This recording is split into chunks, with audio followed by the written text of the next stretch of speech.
అమెరికాలో తెలుగువారు ఆంధ్రాలో పెట్టుబడులు పెట్టేందుకు సుముఖంగా ఉన్నారని విశాఖ దక్షిణ ఎమ్మెల్యే వంశీకృష్ణ శ్రీనివాస్ తెలిపారు. అమెరికా పర్యటన ముగించుకుని నగరానికి చేరుకున్న ఆయన అక్కడ విశేషాలను మీడియాకు వివరించారు. పెట్టుబడులకు ఆంధ్రప్రదేశ్ గమ్యస్థానంగా ప్రభుత్వం చేస్తున్న కృషిని ఎన్ఆర్ఐలు గుర్తిస్తున్నారని ఆయన తెలిపారు. విశాఖలోని ఓ ప్రైవేటు కంటి ఆసుపత్రిలో ప్రారంభోత్సవానికి వచ్చిన ఆయన మీడియాతో పలు అంశాలు పంచుకున్నారు. మేయర్పై అవిశ్వాస తీర్మానంలో నెగ్గేందుకు కూటమి నేతలు వైసీపీ కార్పొరేటర్లను మభ్యపెడుతున్నారని వస్తున్న వార్తలను ఆయన ఖండించారు. ప్రజా తీర్పుకు అనుగుణంగా అభివృద్ధిలో భాగస్వామ్యం అయ్యేందుకు వారు కూటమి వైపు మొగ్గు చూపుతున్నారని తెలిపారు. వారంతట వారే మద్దతివ్వడానికి ముందుకు వస్తున్నారని ఆయన వివరణ ఇచ్చారు.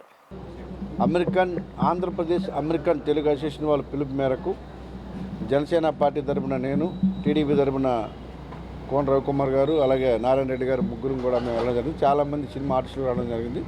తెలుగు వాళ్ళు ముఖ్యంగా ఆంధ్రప్రదేశ్ వాళ్ళందరూ కూడా ఒక వేదిక మీదకి వచ్చి అద్భుతంగా ఆ ఈవెంట్ చేశారు. అందరూ ఒకరికొకరు సాయం చేసుకుంటూ ముఖ్యంగా ఆంధ్రప్రదేశ్లో డెవలప్మెంట్లో మేము సహకరిస్తాం, మా పెట్టుబడులన్నీ కూడా మేము పెడతాం, ఎక్కడ ఏం జరుగుతూ ఉందని కూడా వాళ్ళందరూ అడగడం జరిగింది. వాళ్ళందరూ కూడా చెప్పాం, విశాఖపట్నం అనేది ఒక అద్భుతమైన సిటీ కాబట్టి ఐటీ ఇండస్ట్రీస్ పరంగా విశాఖపట్నం, అమరావతి ఒక అద్భుతమైన రాజధాని, తిరుపతి ఎలక్ట్రానిక్ సిటీ, రాయలసీమ అనంతపురం మంచి ఇండస్ట్రీస్ కార్లు కానీ అలాంటివి పెట్టుకునే విధంగా మా అన్ని వేదికలు కూడా మేము చెప్పడం జరిగింది. వాళ్ళందరూ కూడా ఇన్వెస్ట్మెంట్లు ఈ రాష్ట్రంలో పెట్టడానికి చాలా హ్యాపీగా ఉన్నారు. గతంలో భయపడే వాళ్ళు ఇప్పుడైతే హ్యాపీగా ఉన్నారు, వాళ్ళే చెప్పడం జరిగింది. కాబట్టి అందరినీ కూడా మనస్ఫూర్తిగా ఆహ్వానించాం. విశాఖపట్నం ఒక ప్రకృతి అందాలకు నిలయమైనటువంటి విశాఖపట్నంలో ఐటీ పార్కులు కానీ ఇండస్ట్రీస్ అందరూ వస్తున్నారు. అందరూ కూడా ఇక్కడికి రావడానికి ఎక్కువ మంది మొగ్గు చూపుతున్నారు కాబట్టి చాలా హ్యాపీగా ఉంది.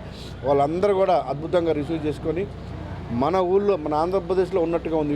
ఇవాళ అమెరికా అంతా కూడా డలాస్కి వెళ్తే మొత్తం అక్కడ డలాస్పురం అనే విధంగా కూడా ఇవాళ అక్కడ ప్రజలు అనుకుంటా ఉంటే చాలా హ్యాపీగా ఉంది.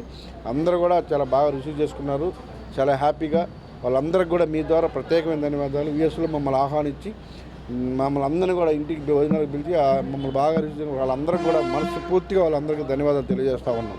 Thank you very much.